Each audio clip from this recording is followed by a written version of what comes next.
Green Bay hands the Cowboys their first home loss since the 2022 season opener. Their first home loss since then, and it was an epic beatdown.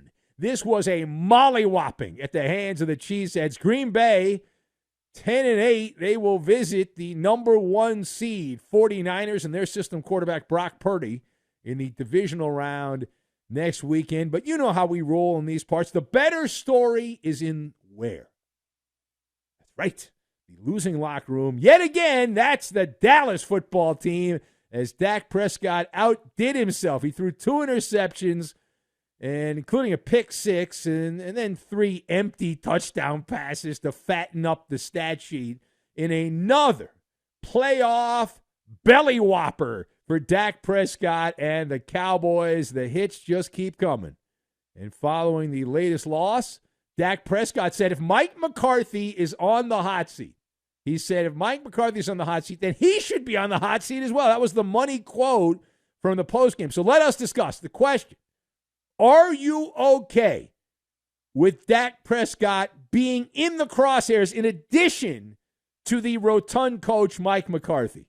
And I am nodding my head yes. I am nodding my head yes. I've got Henhouse, Donald Trump, and Sade. And we will combine all of these things together, and we are going to make an extended vacation, which is what the Cowboys have every postseason. They lose early and go on a nice vacation. So to answer the question, are you okay with Dak Prescott being in the crosshairs? Absolutely. He should be. The Cowboys should have gotten rid of him a while back. They should have. We had said it. They don't listen to us. Who are we? Just doing an overnight show. But Dak Prescott has become the poster boy for having your pipes burst under pressure. He does it in the regular season. He does it in the postseason. When the game is on the line, that's the last guy you want under center, Dak Prescott. And when the game, this playoff game against the team from northern Wisconsin, was in reach, Dak Prescott said, you know what? I want to help the flight crew out. I'm going to go up to the cockpit, and I'm going to ride in the front row of the Vomit Comet. He sucked from head to toe. And you are what your record says you are. You are what your numbers say you are. And if you look at Dak Prescott on his Pro Football Reference page, he's 2-5 in 7 postseason games as Cowboys quarterback. Now, I have a job. I moonlight on the weekends. I do a television show about gambling on the NFL. And there are a few things more guaranteed as a sports bettor than betting against Dak Prescott in a playoff game. It's almost like they're just handing out money. Year after year after year after year after year after year after year. So Dak Prescott, there's a saying they have in Texas. It's an old Western saying, that, and this applies to Dakota, that Dak Prescott may not be a chicken.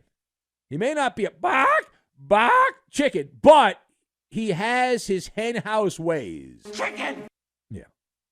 Solid regular season guy, just not built for the big stage. Can't handle it. Imagine if he had this job and the on-air light is flashing and you've got to do a monologue and people are pointing at you. You have to talk. Oh, my God. Green Bay fans were ready during the late part of the season, and rightfully so, to throw their defensive coordinator, Joe Barry, into Lake Winnebago the way the Packer defense had played. If you've forgotten, Baker Mayfield had a perfect game against the Green Bay defense at Lambeau Field. First time it's ever happened. Tommy Cutlets, a guy who would soon be benched, was throwing out chicken cutlets to everybody against the Packers. Bryce Young, who stinks, the number 1 pick, who's a bust. The kid can't play, and he looked pretty good against the Packer defense. And here's Dak Prescott, and he was a puddle of sewer water. A puddle of sewer water. The first 3 quarters, Dak Prescott had 193 yards passing. He was averaging 4.9 yards per pass.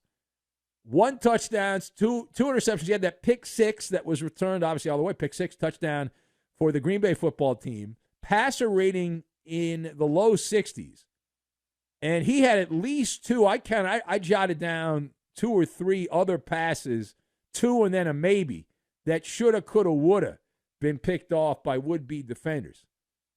We've all heard, most of us have anyway, of the Frito Bandito, but Dak Prescott is something different. He's the stat bandito. He did it yet again. Right? Somebody didn't watch this game. Well, look at this test. I can't believe it. Dak Prescott had over 400 yards passing. Oh, my God. And he had 3 touchdowns. That's not his fault. It's the defense. It's not his fault. Tell me you don't know football without telling me you don't know football. Tell me you didn't watch the game without telling me you didn't watch the game. Dak Prescott, with the game already decided, that is 27-0. The game decided at that point. Fourth quarter, game over. Dak Prescott completes over 80% of his passes. He had 210 yards passing in the fourth quarter, 2 touchdowns, no interceptions. And so Dallas, as a team, overall, 13 playoff appearances without reaching a conference championship game, the longest current streak in pro football. Put that in your pipe and smoke it. Now, page 2. You've got the Cowboys owner, Jerry Jones, who had a lot to say in the postgame.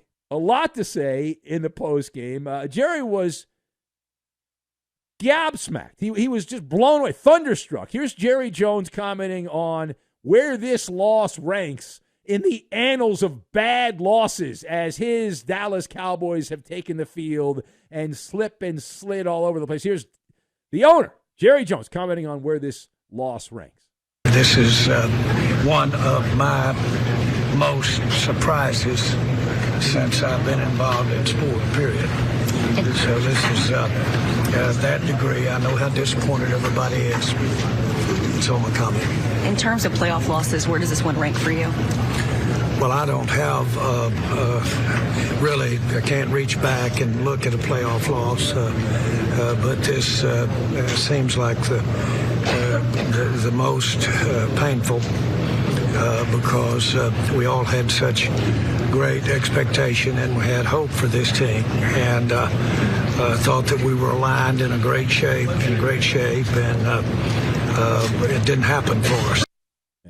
If Jerry had a big board of playoff losses, he would be dead by the time he completed it. There's so many to choose from. How do you shorten? How do you thin the herd on playoff losses for Jerry Jones as Dallas Cowboys GM and owner? But wait, there's more. The question that everyone's talking about involving the Cowboys, what about the future of the head coach, Mike McCarthy? What about the future of Dakota Prescott in Dallas?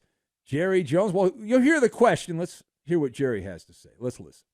When will you sit down with Mike and kind of talk about everything? I hadn't thought about that. That's a lie. That's a lie. How Dak played tonight. Again, I'm not. I haven't thought about it at all. Yeah, that is also a lie. So here's the question: Is it mandatory for Jerry Jones? Is it mandatory for Jerry Jones to make a move with Mike McCarthy? And the answer, and the only acceptable answer, is YES. Yes, that's the answer. This is unforgivable, what happened with this Cowboy team. And you had every advantage. You had home field. You played the 7 seed, the lowly Green Bay Packers. You had a team with playoff newbies, a quarterback that had never played in the postseason, and he went out and pantsed your guy that seems to have been around forever in Dakota Prescott. And Dallas, they were set up to dominate. What about the defense? Man, I'm old enough. I don't know if you're old enough. I'm old enough to remember when there were people who cover the Dallas Cowboys who were feeding us propaganda from the Cowboy PR machine about Micah Parsons, God's gift to defense, and telling us how great Dan Quinn was as a defensive coordinator. Well, we're ripping Dak Prescott, and rightfully so, but let's not discount the defense as well. But Mike McCarthy, all right, every advantage you could possibly want. And this is where Jerry Jones must channel his buddy Donald Trump, right? Before he became president, Donald Trump was a pop star in America. He was a TV star back when people used to watch TV all the time on NBC with The Apprentice. And his catchphrase was, "You're fired." Well, acid wash the Cowboys coaching room. Start with that. You're fired. Yeah, does Bill Belichick get a text message from Jerry Jones?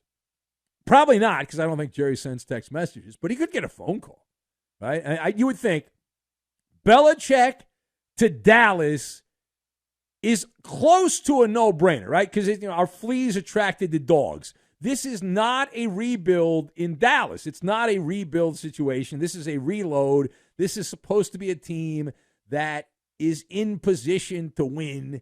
They're not. They're a faux team.